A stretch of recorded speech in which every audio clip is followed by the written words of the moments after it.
السلام علیکم ورحمۃ اللہ وبرکاتہ۔ بسم اللہ الرحمن الرحیم۔ وقال ربکم ادعونی استجب لکم ان الذین یستکبرون عن عبادتی سیدخلون جہنم داخرین۔ جی ناظرین، آج ہم جس حوالہ سے گفتگو کرنے جا رہے ہیں کہ جب بھی مشکل آئے دروازہ اللہ کا کھڑکانا ہے، یعنی جب بھی پریشانی آئی دعا رب العالمین کے سامنے کرنی ہے، ہاتھ اپنے رب العالمین کے سامنے پھیلانے ہیں۔ لیکن بڑے بڑے آپ نے قول بھی سنے، لیکن ایک اور آج سنانا چاہتے ہیں۔ غالباً پیر ثاقب شامی حفظہ اللہ تعالیٰ بھی کیا دیتے ہیں، ان کا یہ او دعا مانگ رہے ہیں تو دعا کیا کہہ رہے ہیں، اللہ سے نہیں مانگ رہے، وہ کہہ رہے یا خواجہ ہماری یہ چیز پوری کر دے، یا خواجہ استغفر اللہ۔ ناظرین، اللہ کو چھوڑ کر ایک انسان سے یہ سوال کیا جا رہا ہے، انسان سے۔ میں چاہتا ہوں ناظرین آپ کو ویڈیو دکھاؤں، ساتھ ہی آپ کو مرزا علی انجینی کے ویڈیو دکھائیں گے، پھر انشاءاللہ ناظرین اسی حوالہ سے ہم بھی گفتگو کریں گے۔ تو آگے ناظرین مل کے ویڈیو دیکھتے ہیں۔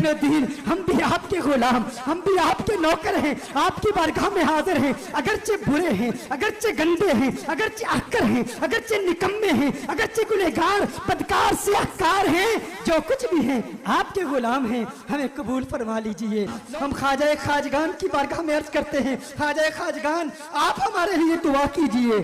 آپ کے منگتے ہیں لیکن مانگنے کا سلیقہ نہیں آتا، یہ ٹوٹے پھوٹے الفاظ قبول فرما کے آج ہمیں بھی ولایت کے چند قطرے دے دیجئے اور دل کو زندہ کیجئے۔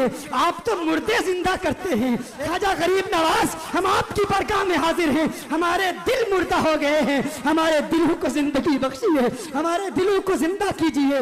یا خواجہ غریب نواز جتنے آئے ہیں، جو تمنائیں جو خواہشات لیے آئے ہیں، تمام کی نیک جائز حاجات اللہ کی بارگاہ میں آج پیش کر کے التجا کیجئے کہ مولا ان کی حاضری قبول فرما۔ غریب نواز ہماری تمنا ہے ہمارے دلوں کو بھی محبتوں کا آنگن بنا دیجئے۔ بھائی بہنیں جھولیاں پھیلائے آئے ہیں، کوئی تہی دامن نہ جائے، سب کو عطا فرما دیجئے۔ ہے غریب نواز ایک مرتبہ پھر جانے سانسیں وفا کریں نہ کریں، پھر آنا ہو نہ آنا ہو، آج آئے ہیں تو جی بھر کے تجھے پکار لیں۔ او خواجہ کو پکارتے ہیں، یا خواجہ یا خواجہ یا خواجہ یا خواجہ۔ جب کبھی بھی ہم وسیلہ اور توسل پہ اس حوالے سے بات کرتے ہیں کہ آپ غیر اللہ کو مدد کے لیے ڈائریکٹ نہ پکاریں، اگر آپ اللہ تعالیٰ کی بارگاہ میں نبی صلی اللہ علیہ وآلہ وسلم کا وسیلہ پیش کرتے ہیں تو ہم نے کبھی بھی آپ کے اوپر فتویٰ نہیں لگایا اس معاملے کے اندر۔ لیکن جب آپ استعانت اور استمداد ڈائریکٹ شروع کر دیتے ہیں تو پھر ہم آپ کو کہیں گے کہ آپ یہ جو تعلیمات امت کے اندر پھیلا رہے ہیں یہ کتاب و سنت کی تعلیمات کے 100% منافی ہیں، اور کتاب و سنت میں بالکل اس کی کوئی گنجائش نہیں ہے۔